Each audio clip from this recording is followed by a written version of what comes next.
Omwoleso gw'ebyobulimi n'obulunzi ogw'omulundi ogw'amakumi-30 guguddwawo mu butongole mu kibangirizi ky'abalimi mu kibuga Jinja.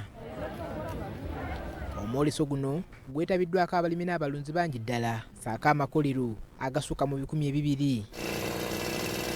Bw'abadde aggulawo omwoleso guno, Minisita omubeezi ow'amagana Bright Lwamirama atendereza enteekateeka ezikoleddwa ekitongole ekitegeka omwoleso guno oguyambye abalimi n'abalunzi eby'ensusso. Get somebody who shall support you as minister.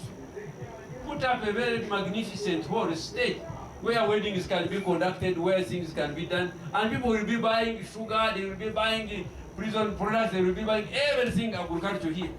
Minisita Lwamirama era akubiriza abalimi okukozesa ennima ey'omulembe basobole okwongera ku nnyingiza yaabwe n'okufuna mu bye balima. We have looked at bringing efficiency in production.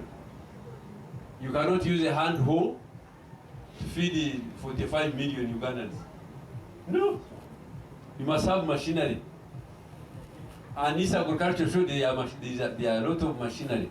So we must move to the second level of science.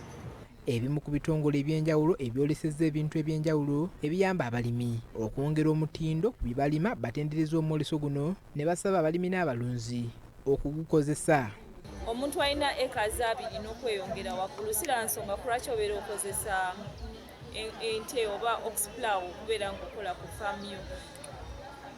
Tractor nekola acres 12 olunaku. Omugugu guno bwe yabadde asuula ng'amaze okuyunja ettooke asobola okugukozesa okujja mu zino ze tuyita fibers. Mayanja Moses okuva mu kitongole Kisimba Automotives agamba nti abalimi bangi ddala babonyeebonye ne batuuka n'okwetamu omulimu gwabwe kyokka omwoleso nga guno gugendereddwamu okubasangula amaziga.